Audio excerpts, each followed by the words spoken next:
A very good morning 7th class students last video में हमने उद्बोधन में जो है हमारा चैप्टर पढ़ा था संज्ञा।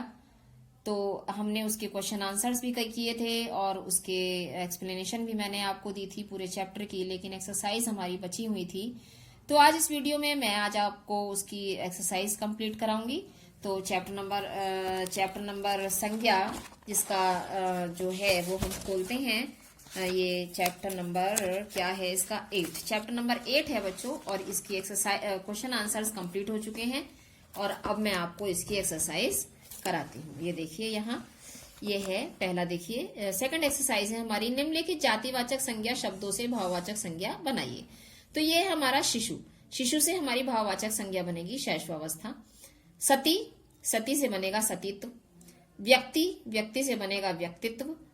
मानव से बनेगा मानवीय। तो ये हमारी हो गई संज्ञा, भाववाचक संज्ञा। कवि से बनेगा कवित्व। युवा से बना यौवन। बच्चा से बना बचपन। पीड़ित से बना पीड़ा। ठीक है, ये एक्सरसाइज हमारी सेकंड एक्सरसाइज। अब हमारा है नेक्स्ट एक्सरसाइज। निम्नलिखित शब्दों से जातिवाचक संज्ञा, भाववाचक संज्ञा और व्यक्तिवाचक संज्ञाएं अलग करके लिखिए। तो बच्चों ये देखिए यहाँ लिस्ट ये पूरी दी गई है। इसमें से आपको जातिवाचक निकालनी है, भाववाचक निकालनी है और व्यक्तिवाचक निकालनी है। तो ये देख सकते हैं आप, व्यक्तिवाचक में ये आती हैं गीता, जापान, ताजमहल, भारत, लंदन, विशाल, दिल्ली, लखनऊ, जापान। अब आता है जातिवाचक। जातिवाचक में नदी, पहाड़, बकरी, पुस्तक, हाथी, अध्यापक, गुरु, समुद्र, पहाड़। ठीक है, अब आता है भाववाचक। भाववाचक में ये केवल 2 ही संज्ञाएं हैं इसमें, सुंदरता और भूख। तो ये हमारी थर्ड एक्सरसाइज कंप्लीट हो गई। अब ये हमारी नेक्स्ट है एक्सरसाइज नंबर 4। निम्नलिखित शब्दों के भेद रेखांकित शब्दों के भेद बताइए। गांव में चोर घुस आए। गांव में कौन सी संज्ञा है? जातिवाचक संज्ञा है बच्चों। हिमालय को भारत का मुकुट कहा जाता है। इसमें हमारी व्यक्तिवाचक संज्ञा है। सचिन तेंदुलकर को कौन नहीं जानता? सचिन तेंदुलकर व्यक्तिवाचक संज्ञा है। घर की सजावट अत्यंत आकर्षक है। तो सजावट जो है हमारी भाववाचक संज्ञा है बच्चों। आजकल सोना सस्ता है। तो सोना जो है हमारी द्रव्यवाचक संज्ञा है।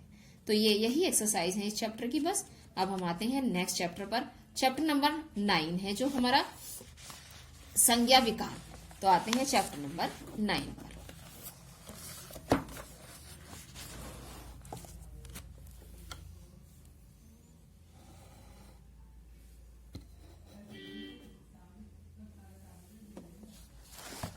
ये देखिए चैप्टर नंबर 9 है संज्ञा विकार। बच्चों लेसन स्टार्ट करने से पहले मैं आपको बताऊंगी कि संज्ञा में जो विकार हैं वो हमारे 3 कारणों से होता है। कौन कौन से कारणों से? लिंग के कारण, वचन के कारण और कारक के कारण। तो संज्ञा में जो चेंजेस आते हैं, संज्ञा एक विकारी शब्द है बच्चों। संज्ञा जो है वो विकारी शब्द है और इसमें 3 कारणों से विकार आता है, वो हम पढ़ेंगे इस चैप्टर में। तो पहला देखिए, स्टार्ट करते हैं हम चैप्टर नंबर 9। बच्चों प्रयोग के आधार पर शब्द 2 प्रकार के होते हैं, विकारी और अविकारी। यानी कि 2 प्रकार के शब्द होते हैं, एक विकारी शब्द और एक अविकारी शब्द। विकारी शब्द वे शब्द होते हैं जिनमें जो परिवर्तनशील होते हैं। विकारी शब्द वे शब्द होते हैं जो परिवर्तनशील होते हैं। परिवर्तनशील का मतलब होता है जिनमें चेंज हो जाता है, जिन शब्दों में चेंज हो जाता है तो वो परिवर्तनशील कहलाते हैं, यानी कि परिवर्तन हो जाता है उसमें। अर्थात लिंग, वचन और कारक का प्रभाव पड़ने से ये परिवर्तित हो जाते हैं। संज्ञा एक विकारी शब्द है क्योंकि इसका रूप परिवर्तित हो जाता है। कैसे हो जाता है वो हम अभी पढ़ेंगे आगे। जिन शब्दों के कारण विकारी शब्द 1 मिनट बच्चों, विकारी शब्द अपना रूप बदलते हैं उन्हें विकार कहा जाता है। ये विकार 3 प्रकार के होते हैं। जैसे मैंने अभी आपको बताया था कि 3 प्रकार के चेंजेस होते हैं, लिंग के कारण, वचन के कारण और कारक के कारण। ये 3 प्रकार के विकार होते हैं जिनसे संज्ञा में परिवर्तन आता है। पहला होता है देखिए लिंग हम पढ़ेंगे यहाँ। लिंग से हमें पुरुष अथवा स्त्री की पहचान होती है, ये तो आपको सबको पता है। लिंग से हमें क्या पहचान होती है? स्त्रीलिंग की और पुल्लिंग की। तो लिंग का अर्थ चिन्ह होता है। उदाहरण के लिए नीचे दिए खंड का के वाक्यों में रेखांकित शब्द लिंग हैं और खंड खा के वाक्यों में उनका लिंग परिवर्तन किया गया है। अर्थात खंड का देखिए इधर दिए गए हैं ये कुछ सेंटेंस। पहला है बालक खेल रहा है। अब बालक ये हमारा संज्ञा शब्द है। तो अब हमारा यहाँ देखिए खंड खा में देखेंगे यहाँ लिंग परिवर्तित कर दिया गया है इसका। बालक का क्या कर दिया गया है? बालिका। तो यहाँ हमारा संज्ञा जो है वो चेंज हो गई। बालक से क्या हो गई संज्ञा? बालिका हो गई। अर्थात लिंग के कारण हमारे संज्ञा में चेंजेस आ गए। दूसरा है अध्यापक बच्चों को पढ़ा रहा है। अध्यापक भी हमारी संज्ञा शब्द है। अब हमारा दूसरा संज्ञा शब्द इधर देखिए अध्यापिका है। अध्यापिका बच्चों को पढ़ा रही है। अर्थात इस चेंज के कारण अध्यापक से क्या बन गया? अध्यापिका बन गया, क्योंकि लिंग परिवर्तित हो गया। यहाँ अध्यापक से लिंग अध्यापिका हो गया, तो वो हमारा चेंज हो गया संज्ञा शब्द। लड़की विद्यालय जा रही है, लड़का विद्यालय जा रहा है। यहाँ हमारा स्त्रीलिंग है, यहाँ हमारा पुल्लिंग है। तो लड़की से क्या हो गया? लड़का हो गया। तो ये हमारा लिंग के कारण हमारी संज्ञा शब्द परिवर्तित हो गया। अब देखते हैं यहाँ देखिए पूरी परिभाषा इसकी प्रॉपर हम पढ़ेंगे। जिस रूप से स्त्री या पुरुष जाति का बोध हो उसे लिंग कहते हैं। अर्थात ऐसे शब्द जिन शब्दों से हमें स्त्री जाति या पुरुष जाति का बोध होता है वो शब्द लिंग कहलाते हैं। ये तो आपने पहले से ही सब कुछ पढ़ रखा है ना। लिंग किसे कहते हैं, लिंग के कितने प्रकार होते हैं, ये सब कुछ आपने अच्छे से पढ़ा है। लेकिन फिर भी हम एक बार रिवीजन इसका करेंगे, वो हमारे लिए जरूरी है रिवीजन करना। लिंग के दो भेद होते हैं, एक पुल्लिंग और एक स्त्रीलिंग। जैसा मैंने अभी आपको यहाँ ऊपर बताया कि एक स्त्रीलिंग होता है और एक पुल्लिंग होता है। पुल्लिंग पुल्लिंग क्या होता है? वे शब्द जिनसे हमें पुरुष जाति का बोध होता है। वे शब्द जिनसे हमें पुरुष जाति का बोध होता है। अर्थात जो शब्द हमें पुरुष जाति का बोध कराते हैं वो शब्द क्या कहलाते हैं? पुल्लिंग कहलाते हैं। पुरुष जाति यानी कि जिन शब्दों से हमें पुरुष होने का ज्ञान मिलता है, कि हमें ये पता चल रहा, बोध होता है कि हमें ये पुरुष जाति का बोध करा रहा है, तो वो शब्द क्या कहलाते हैं? पुल्लिंग कहलाते हैं। स्त्रीलिंग कौन से शब्द होते हैं? जिन शब्दों से हमें स्त्री जाति का बोध होता है वो शब्द स्त्रीलिंग होते हैं, स्त्रीलिंग कहलाते हैं। तो पहले ये पढ़ते हैं हम पुल्लिंग। वे शब्द जिनसे पुरुष जाति का बोध होता है उन्हें स्त्रीलिंग पुल्लिंग कहते हैं। जैसे लड़का, पर्वत, घोड़ा, अध्यापक आदि। तो इन शब्दों से हमें पता चल रहा है कि ये पुल्लिंग के लिए प्रयोग किए गए हैं। सदा पुल्लिंग रहने वाले शब्द, ये कुछ ऐसे शब्द हैं बच्चों जो हमेशा पुल्लिंग में ही प्रयोग होते हैं। अर्थात पुल्लिंग का ही बोध कराते हैं हमेशा। शरीर के कुछ अंगों के नाम, दिनों के नाम, ये देखिए सोमवार, मंगलवार, बुधवार आदि कुछ दिन ऐसे हैं जो हमेशा पुल्लिंग का ही बोध कराते हैं। महीनों के नाम, फूलों के नाम, ग्रहों के नाम, अनाजों के नाम, ये शब्द ऐसे हैं जिनसे हमेशा पुल्लिंग जाति का ही, पुरुष जाति का ही बोध होता है। नेक्स्ट इसी में आता है धातुओं के नाम। देखिए वृक्षों के नाम, पर्वतों के नाम, प्राणीवाचक शब्द। तो ये धातुओं के नाम हैं, ये हमेशा जो हैं पुल्लिंग में ही प्रयोग होते हैं। वृक्षों के नाम नीम, पीपल, जामुन, हिमालय, शिवालिक, विंध्याचल, ये पर्वतों के नाम हैं। ये जो हैं प्राणीवाचक हैं, ये यानी कि जो प्राणी होते हैं उनके नेम हैं, ये हमेशा पुल्लिंग में ही प्रयोग होते हैं, याद रखें। इन शब्दों को स्त्रीलिंग बनाने के लिए मादा शब्द का प्रयोग किया जाता है। जैसे कि मादा बाज, यानी कि बाज अगर पुल्लिंग है तो इसको हम स्त्रीलिंग बनाएंगे, तो यहाँ मादा शब्द का हम प्रयोग पहले करेंगे, मादा बाज। ठीक है, तो ये आगे आते हैं इसके अतिरिक्त पुल्लिंग की पहचान। अकारांत तत्सम संज्ञाएं सदा पुल्लिंग होती हैं। अकारांत तत्सम, अकारांत का मतलब होता है बच्चों जिन शब्दों के अंत में अस्वर का मेल हो। तन, ना में किस चीज का मेल है? आ का। अकारांत, आ, ये देखिए आ, ये समझ लीजिए आप। तो आ यानी कि अकारांत, ये सब अकारांत हैं क्योंकि इनमें सब में आ है अंत में। तन, ते प्लस ए, ने प्लस ए, यानी कि सब में ए है, तो ये अकारांत होते हैं, ये सदा पुल्लिंग होते हैं। हिंदी के वे तद्भव शब्द जिनका अंत आ से होता है वे भी प्राय पुल्लिंग ही होते हैं। देख लीजिए ये सब आ वाले हैं, अंत में आ हो। जिन संज्ञाओं का अंत आ, आव, पा, पन, क, न, त्वा, औड़ा, आवा आदि से हो वे भी पुल्लिंग होते हैं। ठीक है, ये आप पढ़ लेना अच्छे से, जैसे ये इसके एग्जाम्पल दिए गए हैं। अब आता है स्त्रीलिंग। स्त्रीलिंग क्या है बच्चों? जिन शब्दों से हमें स्त्री जाति का बोध हो उसे स्त्रीलिंग कहते हैं, है ना। ये आपको पता है, आपने पढ़ रखा है, जैसे मछली, लड़की, पतंग, नदी, गाय, सेना, बालिका आदि। यानी कि ये कुछ ऐसे शब्द हैं जिनसे हमें सदा स्त्री जाति का बोध होता है। बच्चों, कुछ शब्द ऐसे भी होते हैं जो सदा स्त्रीलिंग ही रहते हैं, जैसे नदियों के नाम, लिपियों के नाम, शरीर के कुछ अंगों के नाम, भाषाओं के नाम, बोलियों के नाम और इकारांत, यानी कि जिसके उसमें ई, देखिए ई, वहां पहले आ था ना, यहाँ ई है, तो ये हमारा बड़ी ई। ईकारांत यानी कि अंत में बड़ी ई, समझ गए? अंत में बड़ी ई अगर होती है तो वो हमेशा स्त्रीलिंग ही होगा। तो ये कुछ ऐसे शब्द हैं जो हमेशा स्त्रीलिंग की पहचान कराते हैं। इनके अतिरिक्त स्त्रीलिंग की पहचान, संस्कृत के आकारांत शब्द स्त्रीलिंग ही होते हैं, जैसे दया, कृपा, परीक्षा, यानी कि संस्कृत के जो तत्सम शब्द होते हैं हमारे मेन, और उनके अंत में आहो, वो हमेशा स्त्रीलिंग ही होते हैं। जिन शब्दों के अंत में आवट, या, ता, आहट आदि शब्द आते हैं वे प्राय स्त्रीलिंग ही होते हैं। ठीक है, ये समझ में आ गया आपकी। अब आते हैं लिंग परिवर्तन कैसे होता है। आ जोड़कर, शब्दों में विभिन्न प्रत्यय जोड़कर पुल्लिंग शब्दों को स्त्रीलिंग बनाया जाता है।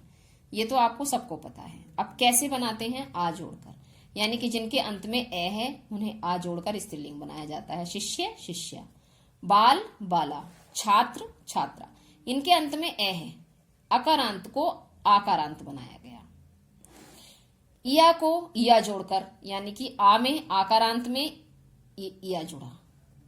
चूहा प्लस इया, चूहिया, कुत्ता प्लस इया, कुतिया, खाट प्लस इया, खटिया, बूढ़ा प्लस इया, बुढ़िया। ठीक है, इस तरह से ये आप पढ़ सकते हैं। Next page.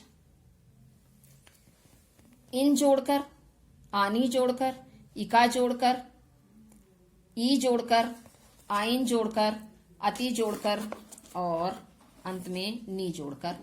तो ये कुछ ऐसे शब्द हैं जो ये जोड़कर हम इनको पुल्लिंग से स्त्रीलिंग बनाते हैं। तो ये आप पूरी टेबल आप अच्छे से पढ़ेंगे घर पर। ठीक है, मैं इसमें एक एक शब्द नहीं पढ़ूंगी, आप इसको घर पे पढ़ेंगे, अपने एक एक शब्द को सबको पढ़ेंगे, क्योंकि एग्जाम्स में अंदर से ही आता है, एक्सरसाइज में से कम आता है, इसीलिए आप सब इसको एक बार रीड करेंगे। अब नेक्स्ट पेज पर आता है याद रखने योग्य।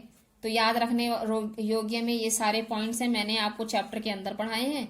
आप सब इनको एक बार, ये सारे बिंदु 6 के 6 बिंदु आप पढ़ेंगे एक बार बैठ के, जिससे आपको लेसन के बारे में सब कुछ पता चल जाए। अब आते हैं क्वेश्चन आंसर्स पर। निम्नलिखित प्रश्नों के उत्तर दीजिए। लिंग से आपका क्या अभिप्राय है, उदाहरण देकर स्पष्ट कीजिए। अर्थात लिंग किसे कहते हैं, समझ गए? इसका है कि लिंग किसे कहते हैं, तो हम इसका पीछे देखते हैं, पीछे इसकी परिभाषा पूरी दी गई है उदाहरण सहित। ठीक है, चलिए ये देखिए फर्स्ट क्वेश्चन का आंसर यहां से हम लिखेंगे, यहां से लिखेंगे हम फर्स्ट क्वेश्चन का आंसर। जिस रूप से स्त्री या पुरुष जाति का बोध हो उसे लिंग कहते हैं। यहां आप शब्द के और ऐड कर सकते हैं, शब्द के जिस रूप से, तो यहां आप लिख सकते हैं शब्द के जिस रूप से, शब्द के जिस रूप से स्त्री या पुरुष जाति का बोध हो उसे लिंग कहते हैं। अब यहां आप लिखेंगे उदाहरण, क्योंकि क्वेश्चन में उदाहरण भी मांगा गया है। उदाहरण, ये इस तरह से उदाहरण लिख के आप एक एग्जाम्पल तो लिखेंगे ये कि बालक, एक एग्जाम्पल तो ये लिख देंगे और एक एग्जाम्पल ये लिख देंगे बालिका। ठीक है, ये दोनों एग्जाम्पल आप इसमें लिख देंगे। उदाहरण के बाद बालक खेल रहा है, उसी के नीचे लाइन में बालिका खेल रही है। ठीक है, ये फर्स्ट क्वेश्चन का आंसर हो गया हमारा। एक बार फिर रिपीट करती हूँ कि शब्द के जिस रूप से स्त्री या पुरुष जाति का बोध हो उसे लिंग कहते हैं। उदाहरण, बालक खेल रहा है और बालिका खेल रही है। ये दोनों उदाहरण आप इसमें लिख सकते हैं। सेकंड क्वेश्चन देखते हैं क्या है। ये देखिए सेकंड क्वेश्चन है आपका कि विकारी शब्दों से आपका क्या अभिप्राय है, उदाहरण देकर स्पष्ट कीजिए। तो ये आप यहाँ देखिए देख सकते हैं, ऊपर ही इसका वो दिया गया है आंसर नंबर 2 है ये हमारा। विकारी शब्द वे होते हैं जो लिंग, वचन और कारक के प्रभाव से अपना रूप बदल देते हैं। इस जैसे उदाहरण भी मांगा है, तो जैसे लिखेंगे, जैसे धोबी कपड़े धो रहा है और धोबिन कपड़े धो रही है। ये ऐसे ही ऊपर नीचे करके आप भी लाइन में लिखेंगे। थर्ड क्वेश्चन है, विकारी शब्दों से आप विकारी शब्द कौन कौन से हैं, नाम लिखिए। तो ये आप देखिए, ये भी यहाँ है आंसर इसका, थर्ड क्वेश्चन का ये रहा कि संज्ञा, सर्वनाम, विशेषण और क्रिया विकारी शब्द हैं। ये पूरे क्वेश्चन का आंसर हो गया आपका। संज्ञा, सर्वनाम, विशेषण और क्रिया विकारी शब्द हैं, क्योंकि इसमें नाम पूछे गए हैं तो इसमें नाम सहित दिया गया है। ये डाल दिया है मैंने आंसर नंबर 3। ठीक है, अब आता है नेक्स्ट क्वेश्चन नंबर 4। लिंग के कितने भेद हैं? प्रत्येक का, ये रहा क्वेश्चन नंबर 4, देखिए कि लिंग के कितने भेद होते हैं, प्रत्येक का एक एक उदाहरण दीजिए। तो ये आप यहाँ लिख सकते हैं कि लिंग के 2 भेद होते हैं, पुल्लिंग और स्त्रीलिंग। और इसको लिखने के बाद आप क्या करेंगे, इनके एक एक उदाहरण भी मांगे हैं तो पुल्लिंग के आगे लिख देंगे। पुल्लिंग के आगे यहीं जब लिखेंगे तो और मत लिखना चाहे, पहले लिखना पुल्लिंग। लिंग के 2 भेद होते हैं, नंबर 1 यहां लिखेंगे पुल्लिंग, और यहां इसका उदाहरण लिख देंगे लड़का। ठीक है, फिर आप यहां लिखेंगे नंबर 2 डाल के स्त्रीलिंग, और उसके आगे लिख देंगे लड़की। एक एक उदाहरण क्योंकि मांगा है इसमें, तो लिख देंगे लड़की। ठीक है, तो इस तरह से ये आपके क्वेश्चन आंसर्स कंप्लीट हो गए। क्लियर? नहीं तो मैं आपको उसमें कराऊंगी ही लाइव क्लास में, डोंट वरी। ओके, चलिए अब आते हैं एक्सरसाइज पर। ये चैप्टर आज हम यहाँ कंप्लीट करेंगे। एक्सरसाइज पर आते हैं, एक्सरसाइज नंबर 2। तो ये देखिए एक्सरसाइज नंबर 2 है हमारी। नीचे दिए गए खाली स्थानों में कोष्ठक में से उचित शब्द भरिए। ठीक है, ये पहला फिलअप है हमारा। पेड़ पर बैठा है, क्या बैठा है, देखिए क्या क्या दिया गया है, बंदरिया या बंदर। तो क्योंकि 1 मिनट बेटा, तो ये आता है बंदर या बंदरिया, तो यहां हमारा आ जाएगा बंदर। पेड़ पर बंदर बैठा है। भौंक रहा है, क्या भौंक रहा है, कुत्ता या कुतिया, तो ये दोनों दिया गया है इसमें, तो भौंक रहा है के साथ क्या आएगा, कुत्ता आएगा। घास चर रही है, कौन चर रही है घास, गाय चर रही है। खरगोश भागता है, ठीक है। बीमार है, कौन बीमार है, बूढ़ा बीमार है। ये है हमारी नेक्स्ट एक्सरसाइज। सही वाक्य के सामने सही और गलत वाक्य के सामने गलत का चिन्ह लगाइए। हिंदी में लिंग के 4 भेद होते हैं, बताइए सही है या गलत है। बिल्कुल गलत है, क्योंकि 2 भेद होते हैं। पीपल शब्द स्त्रीलिंग है, नहीं, पीपल शब्द पुल्लिंग है, ये भी हमारा गलत है। पुल्लिंग शब्द पुरुष जाति का बोध कराते हैं, बिल्कुल सही है, ये टिक कर देंगे। नदियों के नाम प्राय स्त्रीलिंग होते हैं, बिल्कुल सही है, ये भी हमारा सही कर देंगे हम। जो शब्द स्त्री जाति का बोध कराते हैं उन्हें पुल्लिंग कहते हैं, बिल्कुल गलत, क्योंकि वो स्त्रीलिंग कहलाते हैं। अब नीचे आइए, निम्नलिखित का लिंग परिवर्तन कीजिए। गायक का हो जाएगा गायिका, अध्यापक अध्यापिका, युवक युवती, रानी राजा, विद्वान विदुषी, बूढ़ा बुढ़िया, लेखक लेखिका। ठीक है, तो ये इस कॉलम पर आते हैं, इधर वाले पर। पत्नी पति, पंडित पंडिताइन, नौकर नौकरानी, नायक नायिका, छात्र छात्रा, मोरनी मोर, सम्राट सम्राज्ञी। तो ये हमारे लिंग परिवर्तन हमने किए। इसी के साथ ये चैप्टर हमारा यहाँ कंप्लीट होता है। देखते हैं नेक्स्ट पे तो कुछ नहीं है, नहीं नेक्स्ट में कुछ एक्सरसाइज नहीं है। पेज नंबर 53 पर ही ये लेसन हमारा कंप्लीट हो जाता है। इसी के साथ बच्चों अब हम अपना जो है ये चैप्टर बंद करते हैं, और नेक्स्ट वीडियो में हम आमोदिनी पढ़ेंगे, क्योंकि इसके हमारे लगभग मेरे ख्याल से 1 या 2 ही चैप्टर बचे होंगे यूनिट टेस्ट के लिए। 2 चैप्टर्स हमारे कंप्लीट हो चुके हैं। नेक्स्ट है हमारा 10 चैप्टर, शायद 11 तक आएगा या 10 तक आएगा। ठीक है, तो नेक्स्ट वीडियो में हम आमोदिनी करेंगे। Till then, thank you very much.